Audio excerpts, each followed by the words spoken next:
Banyak orang dari dulu request ke gue untuk bahas Zohran Mamdani. Bang, lu kan pengen jadi wali kota. Lu pasti suka kan dengan Zohran Mamdani? Bahas dong bang, dia kan orang hebat, membela kelas menengah. Wah, jarang-jarang nih ada politisi membela kelas menengah. Setuju, Zohran Mamdani itu membela kelas menengah. Agak unik tuh. Zohran Mamdani ini bahkan terang-terangan melawan orang kaya. Nah, Zohran Mamdani ini merupakan gambaran kalau aktivis menjadi wali kota. Dia pikir dengan niat baik, membela pihak yang tertindas, maka semesta akan berjalan dengan smooth, dengan lancar. Tapi ya lagi-lagi dunia tidak berjalan seperti cerita Disney.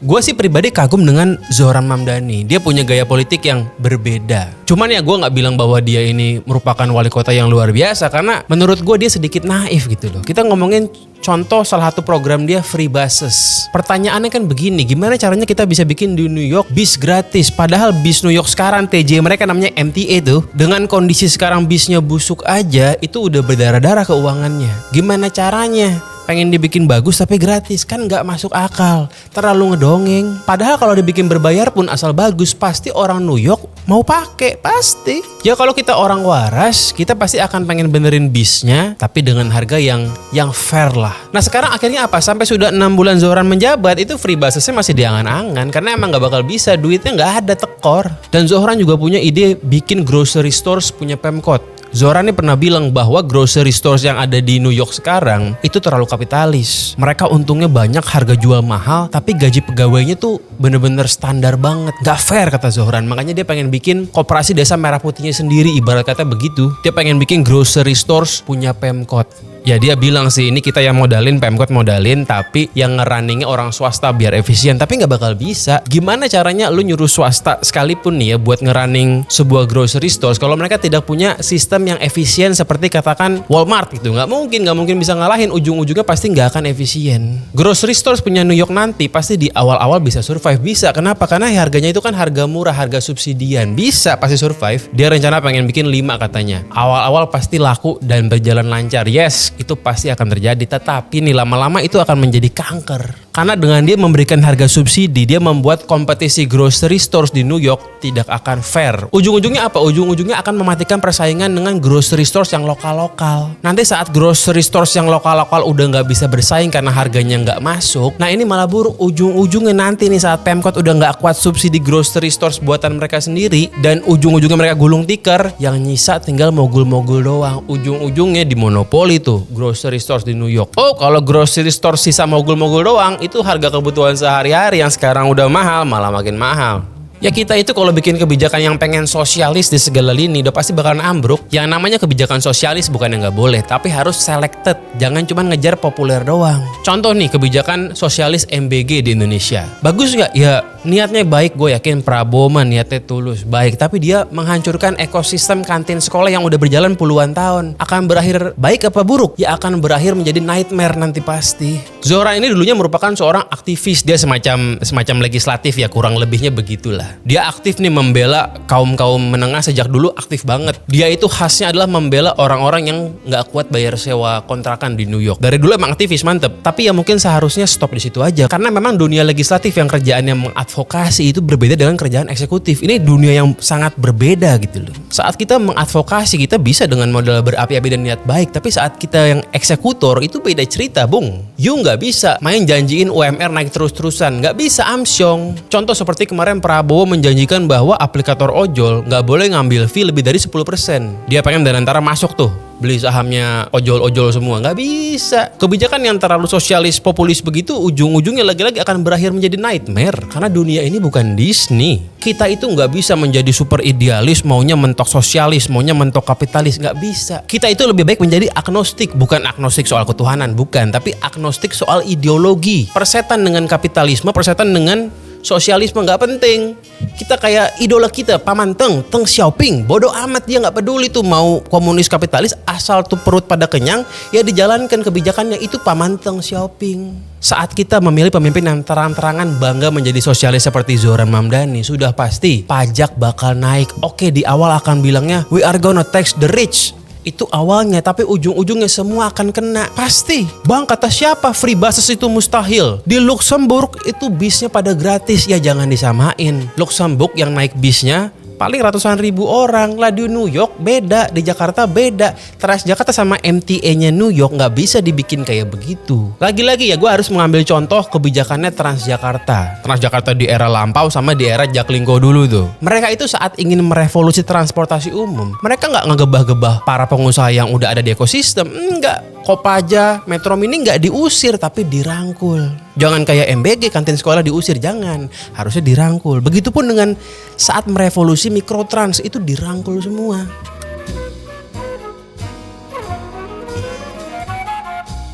Balik tadi ke soal pajak. Kita kalau ngomongin pajak nih, paling suka ngebang-ngebangin negara Nordik. Negara Skandinavia itu pajaknya tinggi buat semua orang. Segala kelas, semua pajaknya tinggi. Mereka itu kan sosialis kapitalis lah. Kita itu kebanyakan orang Indonesia hanya ngelihat yang bagusnya aja. Oh di Norwegia semua serba gratis, tapi pajaknya memang tinggi. Nggak bisa tuh pajak rendah terus pengen semuanya gratis, nggak bisa. Tapi sosialis di negara-negara Skandinavia itu merupakan sosialis yang sudah dimodifikasi, bukan sosialis mentok seperti apa yang dilakukan oleh zamannya Mao Zedong dulu, seperti zamannya Zohran Mamdani sekarang. Mereka itu sosialis yang sudah didesain dengan sedemikian rupa gitu. Ya istilah katanya seperti Pancasila, pengen jadi Pancasila lah. Pancasila itu kan dulu didesain dengan mimpi ya pengen mengambil yang baik dari kapitalis, yang baik dari sosialis, meskipun yang terjadi nggak sepenuhnya kayak begitu. Nah sekarang Zohran Mamdani kerjaannya musuhin orang kaya. Well, today we're taxing the rich. Itu bahaya, nggak bisa kita musuhin orang kaya. Ya kalau di Indonesia sih kita ngelihat Zohran bawaannya bangga ya. Kita senang nih di New York, di negara kafir, ada wali kota orang muslim. Pada bangga di sini semua. Bahkan sampai anggota-anggota DPR di Jakarta aja nih pada kebanggaan gara-gara Zohran menang jadi wali kota di New York. Inilah musim kebangkitan umat muslim. Aduh, cok. Ini kita ngomongin politik. Kita kalau bangga sama orang boleh nggak yang satu iman? Boleh. Tapi ya kalau levelnya politisi jangan terlalu dangkal begitulah. Kita lihat juga programnya apa, kebijakannya apa. Kita kan meringis. Politisi di Indonesia itu bisa bangga sama Zohran hanya mentok karena keyakinan aja. Ya kalau keyakinan tata kotanya sama itu bagus. Tapi kalau sekedar keyakinan beragama ya nggak nyambung, karena kita ini ngurusin perwali kotaan bukan ngurusin agama, kan begitu. Ya kalau gue pribadi sih bodo amat ya, kita ngelihat sosok nih ya, mau dia agamanya Islam, Kristen, ateis, nyembah jembatan, nggak peduli. Kalau satu keyakinan soal tata kota ya kita dukung, begitu aja. Kalau gua so far apa yang diomongin sama Zohran pas kampanye kemarin, setelah kita lihat dia menjabat 5-6 bulan ini, ya kita bisa lihat lah itu semua, nggak semuanya tapi banyak yang tipu-tipu sales. Mungkin dia nggak niat nipu, tapi memang dia terlalu idealis sampai akhirnya pada saat dia menjabat dia keringetan sendiri kan gitu. Terakhir yang lagi ramai Zohran itu dia ngebahas rumah orang kaya di New York, rumah Konglo nih, disebutin rumahnya di mana, belinya berapa, itu kan gila. Dia melanggar privasi orang kaya itu. Akhirnya tuh orang kaya ngamuk lah, kok data gue disebar, privasi gue kok kayak disebar. Ya sebagai Konglo pasti takut lah kalau rumahnya disebar tinggal di mana. Karena belum lama itu di New York ada CEO juga pernah dibunuh di jalan. Dan Zohran ini kerjaannya adalah mengkambing hitamkan orang kaya. Bayangin tuh, saking dia impulsifnya, dia ngebocorin orang kaya tinggal di mana. Dari zaman kampanye sampai sekarang dia ngelakuin itu. Kalau entah tuh CEO dibunuh orang di jalan gimana ya? Mau tanggung jawab? Itu kan impulsif banget, terlalu idealis. Hidupnya itu di dunia Disney gitu. Ya namanya kita menjabat selalu ada konteks. Lagi-lagi ajaran Pamanteng tahu negara Cina itu mengikuti ajaran Mao Zedong. Tapi ada konteks. Kalau konteksnya sedang kelaparan, ya ajaran Paman Mao yang harus dibuang ya dibuang ke tong sampah. Itu konteks. Contoh gue saat nanti gue kampanye, misalnya gue menjanjikan program gue sesuai textbook urbanism, pengen gue plek-plekan kopi dari luar negeri ke Indonesia, itu lu jangan pilih gue karena gue nggak paham konteks namanya. Oke, di buku urbanism kita kalau pengen bikin orang ninggalin mobil gampang, kita persulit dia buat naik mobil. Itu kan namanya konsep induced demand. Ya mantap, sesuai textbook betul. Ada lagi di buku urbanism kita harus mengurangi friksi-friksi di jalan. Contohnya apa? U-turn nih kita tutup aja tuh biar mantep, karena itu mengurangi friksi, pasti bakalan lancar. Satu lagi nih kalau kita ngomongin friksi, kita tutup jalan-jalan tikus. Itu sesuai textbook urbanism bagus. Tapi coba kalau kita plek-plekin ke Tangsel sekarang, ke Depok sekarang, lu bayangin tahun 70-an di kota Belanda namanya Groningen, itu yang dilakuin sama wali kotanya dan berhasil. Ya sekarang Groningen kota yang maju, yang tidak car centric. Tapi kalau kita plek-plekin ke Tangsel nih, itu yang ada balai kota dibakar massa. Kenapa? Karena konteksnya nggak tepat. Kalau misalnya semua U-turn di Jalan Juanda Ciputat ditutup, ya terkesan sekilas kayak lebih lancar, tapi itu akan memindahkan sumbatannya ke tempat lain dan akan lebih parah.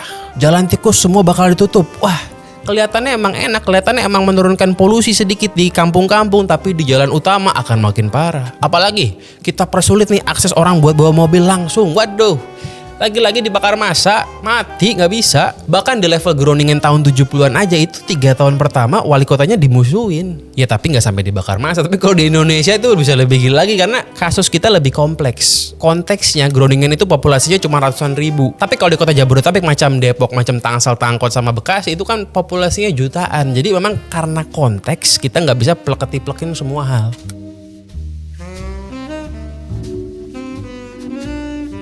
Dan lagi soal musuhin orang kaya, Mamdani dengan sangat semangatnya selalu memusuhi orang kaya. Seakan-akan begitu memang kelihatannya tuh dia tuh saat kampanye mencari satu musuh bersama. Akhirnya jadi kuat dan emang saat kita berpolitik kita mesti punya narasi yang ada musuh bersamanya. Itu bisa membuat kelompok kita semakin kuat. Contoh saat zaman Jokowi dia tuh membuat musuh bersama kelompok intoleran. Dia bikinlah cerita HTI dan semacamnya. Itu bagus untuk pendukungnya jadi lebih erat. Begitupun zaman Prabowo ada isu musuh bersama. Sudah jadi antek-antek asing. Begitupun zaman Anies saat kampanye di Jakarta dulu juga ada musuh bersamanya. Secara sinetron politik memang itu bagus. Tapi kalau gue harus pilih ya saat kita menimbang mudaratnya, lebih baik menciptakan musuh yang fiksi seperti antek asing gitu. Daripada lu membuat musuh yang terlalu nyata tapi yang sebenarnya itu backbone-nya kota lu. Lu musuhin orang kaya di New York. Kalau kita mau ngomongin pajak penghasilan di New York nih, top 1% orang kaya di New York itu menghasilkan 45% dari total pajak penghasilan. Bayangin, itu sumbernya setengahnya dari top 1%. Dan top 5% orang kaya di New York itu menghasilkan dari pajak penghasilan 70%. Ini kita baru ngomongin pajak penghasilannya ya, tapi pajak itu kan luas. Tapi tetap aja memang orang kaya itu backbone perkotaan. Begitupun di Indonesia kita nggak bisa musuhin orang kaya dengan semena-mena kayak begitu. Nggak ada orang yang mau tinggal di kota yang miskin semua isinya, nggak ada yang mau. Mana enak, orang miskin kalau makan di UMKM nggak bayar pajak, orang kaya nge-spend duit ada pajaknya di restoran segala macem. Kita butuh orang miskin, butuh orang kaya. Nggak ada orang miskin pun susah hidup. Ya kalau semua kota isinya kaya, ntar siapa yang kerja? Memang ini tuh harus imbang gitu loh ya. Susah lah kalau mau imbang, kita nggak bisa imbang. Ya memang di mana-mana pasti ada ketimpangan pasti. Tapi kan kita tujuannya adalah mengurangi ketimpangan sebisa mungkin. Tapi nggak bisa pengen kaya semua, pengen miskin semua, tidak bisa. Kalau kita musuhin orang kaya, kalau mereka kabur dari kota kita bawa pekerjaan-pekerjaan yang mereka punya, bangkrut, nggak bisa. Banyak orang suka bilang Tangsel itu kota yang ketolong swasta. Bener apa enggak? Bener. Kalau nggak ada swasta, hancur. Bener. Kenapa Tangsel bisa punya pemasukan PAD-nya itu mantap? Ya karena swasta juga. Swasta bangun ini, bangun itu. Swasta bikin mall, ada restoran. Itu sumber pajak semua. Orang kaya itu jangan dimusuhin, tapi diajak berkolaborasi. Sama seperti lagi-lagi gue ulang terus menerus. Cerita Transjakarta sama cerita Mikrotrans tuh. Itu paling mantap.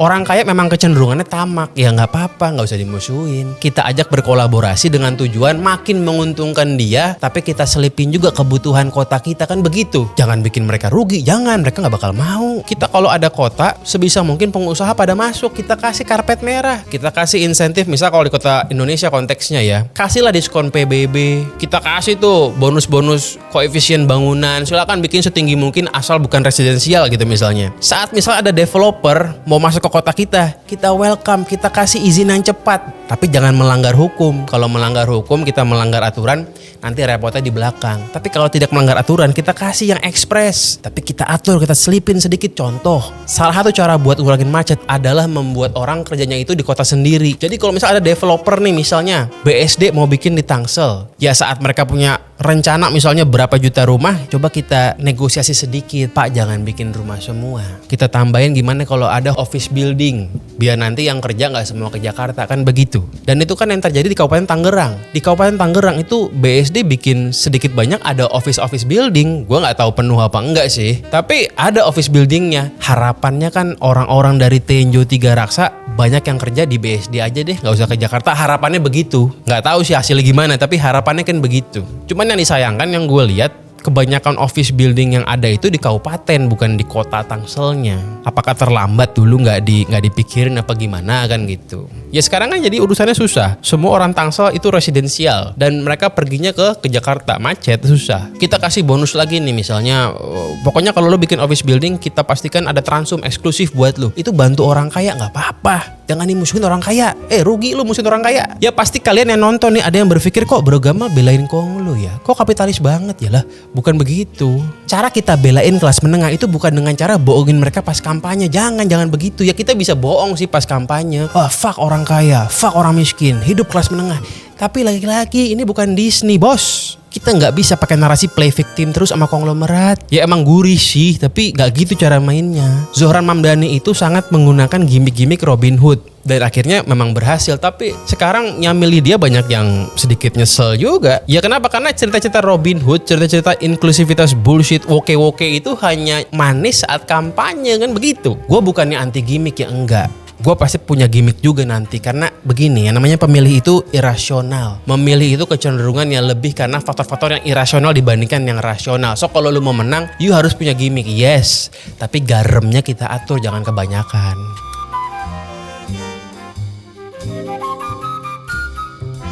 Dunia ini menurut gue lebih butuh banyak titisan-titisan Teng Xiaoping dibanding titisan Robin Hood. Karena apa? Karena Robin Hood itu adanya di dongeng. Tapi Teng Xiaoping nyata begitu loh. Ya gue bikin video begini bukan berarti gue benci sama Zohran Mamdani, enggak. Biar bagaimanapun kita juga menjadikan dia panutan gitu. Karena dia merupakan sosok wali kota yang berbeda. Kita juga benci sama wali kota yang sebelum itu si Cuomo. Karena dia terlalu kapitalis. Nggak bagus juga, jangan terlalu nyefongin konglomerat lah, jangan juga. Nah kita kan ngelihat Zohran jadi seger juga. Ada yang sosialis karena lebih jarang ya kita seger gitu ngeliatnya. Cuman lagi-lagi kalau gue ajaran yang gue anut ajaran pamanteng. Ya udah coba lu komen di bawah. Menurut lu Zohran kurang lebih 4 bulan 5 bulan ini gimana tuh kinerjanya kalau lu paham, kalau lu ngikutin tuh ya. Gue sih suka sama Zohran. Gue ngikutin sejak zaman dia sebelum kampanye bahkan. Cuman ya baru sekarang gue bikin video.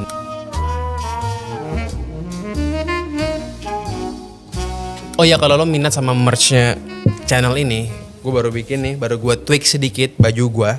Karena banyak yang suka nanyain nih, baju Gak Sudi Bayar Pungli ini merupakan baju yang dulu gue pakai pas bikin lagu Gak Sudi Bayar Pungli. Cuman tulisannya gue rubah dikit dari Ogah Dipalak Jukir menjadi Gak Sudi Bayar Pungli biar lebih general lah. Nah kalau lo minat sama baju ini bisa langsung aja kontak link yang ada di bawah. Itu linknya Mang Ajat, sahabat gue gitu. Dan jangan lupa juga official produk dari program kampanye gue ini adalah brand baru gue, Gamaru. Gamaru ini merupakan brand yang ya istilah katanya terinspirasi Jepun-Jepunan lah. Gue bikin namanya Wadem. Dia ini cooling spray yang kalau lu pakai cerot langsung adem. Memang kalau komuter-komuter di Jepang saat mereka musim panas kepanasan, mereka pasti punya cooling spray. Nah ini gue bikin versi Indonesianya, begitupun namanya Oramambu nih. Oramambu ini merupakan deodoran tapi buat kain. Jadi kalau baju lo itu bau rokok, bau knalpot, jangan ditiban parfum karena jadi enek baunya. Tapi pakein Oramambu dulu. Oramambu ini lagi-lagi ya, dia deodoran tapi buat kain, bukan buat ketek lo, bukan. Nah ini kalau misalnya bau rokok, misalnya gue habis bergaul sama temen gue yang ngerokok kan gak enak tuh baunya ya. Kita tinggal semprot-semprot aja. Dia ini menetralkan baunya. Nanti kalau udah baunya hilang, baru lo pakein parfum, jangan langsung gitu loh. Ya kenapa gue dagang? Karena ya nyalek itu nanti 2029 butuh uang gitu mah. Jujur aja operasional itu kan mahal, kita mesti dagang dulu. Oke? Adios, famos, I see you in the next videos. I love you all. Muah, no homo. Bye bye. See.